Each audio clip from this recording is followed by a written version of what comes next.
So, I have created a lot of quote-unquote clickbait videos claiming that Necrochasm has returned into Destiny 2. This year, on April Fool's Day, I claimed that Necrochasm returned. It was a joke and I fooled 97,000 people, so all of you guys got pranked. Now, of course, the rest of that day was me getting hate comments all over Twitter, and of course YouTube, and of course even Forcer noticed it, and well, a lot of people didn't like that, nice video that I did, but never in my life would I be planning to make actually a legitimate video on Necrochasm returning. Neither was I ever planning a video on Galhorn, but hell, that happened, and that was just brought back into the game last year with the anniversary.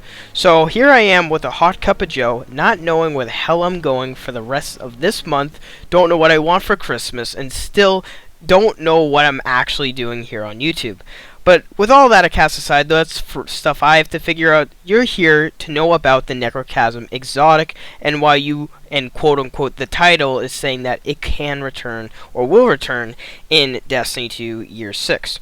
Now, as many of you know, Bungie did confirm with of course the Lightfall reveal that there will be releasing another Destiny 1 reprise raid in Season 22, aka 2023. So of course you would know that has been confirmed, and after the great success that VoG brought in 2021 and of course King's Fall last season in 2022, that has just been a really good time of course for Bungie to keep reprising the original Destiny 1 raids. There was a total of 4 raids: Vault of Glass, Crotazen, Wrath of the Machine, and of course King's Fall.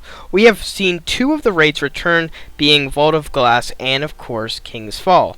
Now there's 2 more raids yet to return, and of course we have 3 exotics, the raid exotics in Destiny 2, being that Outbreak was released earlier from a different exotic mission and not from the Wrath of the Machine raid. So for the next reprise raid in 2023, we only have 2 options left, being Crotazen and of course Wrath of the Machine. But we don't necessarily need, of course, a raid exotic to return in the Wrath of the Machine raid. I know there's people that want have a new raid exotic or keep the old one, or of course make different buffs or different variants of Outbreak, different catalysts. That's not in this video. I can definitely make a video on Outbreak, theories and all that if you guys want me to, but this video is morely focused with, of course, the Wrath of the Machine raid. I mean, not the Wrath of the Machine raid, sorry, Crotazen raid, because in this video we are going to talk about how Necrochasm is going to return. Destiny 2 Leaks pointed out on Twitter that they have no plans as of right now of Wrath of the Machine returning into Destiny 2. And this of course comes at a different optimistic view, as Bungie has said literally a week ago that they're halfway in development in the Season 21. They're basically 5 to 6 months ahead of schedule, meaning that they're not entirely faced and planned out the entire of Year 6, but they have started their development stage, already finishing up Season 20 and in Season 21. As soon as we get around to Lightfall, they'll probably be at its finish mark with Season 21 and start moving on to 22 and 23, those last 2 seasons of Year 6. More especially, Season 22 would see the next release date of a reprised raid of Destiny 1. Now, as Destiny 2 Leaks has confirmed, there has no plans right now for Wrath of the Machine to return. However, that doesn't mean that it can return. So we can see it still. Guys, I just want to point it out. All the Wrath of the Machine lovers, including me, could still see Wrath of the Machine return. However, confirming now that there's not any plan set in the stone, of course, for a raid, shows that there is a still huge opportunity, a huge chance for Crotazen to return, and of course the raid exotic Necrochasm coming back into Guardian's hands in Destiny 2. Now, Necrochasm, well, it's a different type of exotic. I know a lot of players didn't play Destiny 1 or have not played it or don't know what it actually is, but basically it was a pretty cool exotic auto rifle for, the time, and I gotta admit, it was something else. It looked crazy, it looked cool, it looked crazy. What am I even saying, guys? I don't even know what the hell I'm saying. But let's get into what the perks and all that type of little cool things it did if you haven't used this weapon. So it had a perk called the Cursebringer, which precision kills with this weapon trigger a Curse Thrall explosion. Now this auto rifle, right, was something intriguing, as of course a lot of people was speculating eventually if they were going to bring it back that it would be in the poisoned variant subclass at the time, and many believed it was going to be in Witch Queen.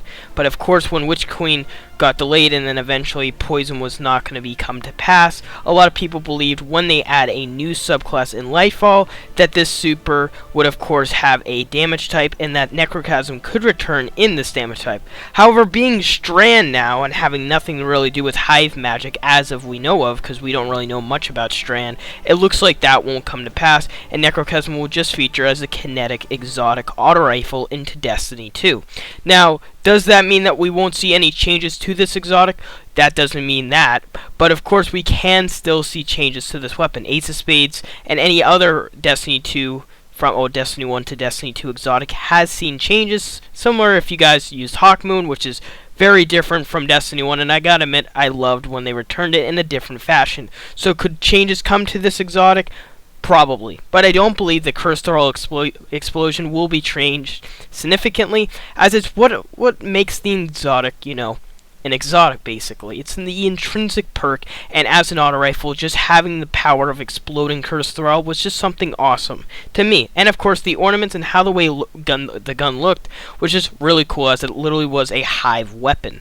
Of course, back then in Destiny 1, you had to upgrade its variants and actually do an exotic quest. Not necessarily was it a drop from Crotazen, but you had to complete it. There was like a white variant, there was a purple variant, there was of course the exotic itself. There was different variants of how to get the weapon, and of course you had to upgrade the rarities, of course, through objectives to actually get to its max level, and it was reprised in year 3, of course, which you would have to go and do a whole different quest for eventually.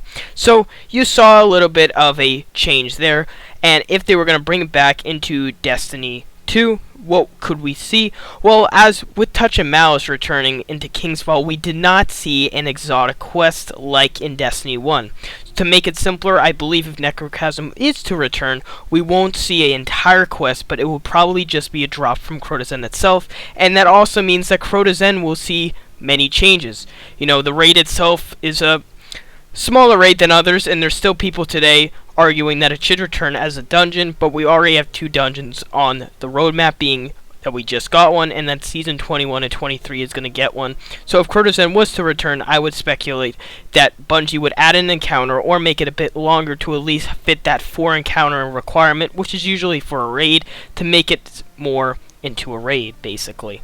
But that's just me. Again, time will tell what they will do if they return the raid. There is so much time before we can actually speculate on or get the exact answer on what raid is returning, but it does give the question, will Necrochasm return into Destiny 2? It is more likely now than it was a year ago. Now with King's Fall actually out of the way, the next 2 raids are going to be the next 2 significant raids that Bungie can bring back. And of course, both of them have a huge, impact on the Destiny 1 community, and both of them have been, amazing. And a lot of people want, both to return eventually. And I gotta admit, to see them add Crotazen, and then next year after the final shape releases, add, of course, Wrath of the Machine. I don't see a huge problem with that, but a lot of people want Wrath of the Machine now. They want another Siva season. They want something there, but we already are in a Warmind / season right now. So I wouldn't speculate Bungie would do another one 3 to 2 seasons later. Again, could happen, but I don't think Bungie will have any plans to do so. So maybe a Hive, again, season that could be on its way, but then again, we're in the said Hive season right now, as we're in a Warmind / Hive season. So it looks very difficult for my eyes. I don't know what Bungie plans to do on the Reprise raid. As soon as we get close to the Lightfall, and then a little bit after the Lightfall release date, we'll find more information on, of course, what's going on for Destiny 2 Season 22, the 3rd Reprise raid, of course, to the game. But I hope you guys did enjoy. If you guys did enjoy, then please subscribe and like. If you guys stayed until the end, of course, hashtag Lightfall giveaway in the comments to get an extra entry into the giveaway on, of course, I think I'm going to be delaying it actually to Christmas Eve. Time will tell. I'll probably release more information on that tomorrow, because I just found out I'm really busy on that Saturday. But time will tell on when I'm going to put the Lightfall giveaway stream. So be sure to enter in before at least Saturday this week, so I can get all the entries in there. But other than that, guys, I hope you did enjoy. Let me know your thoughts on Wrath of the Machine and Crotazen. But other than that, I'll see you guys on the next video. Bye, guys.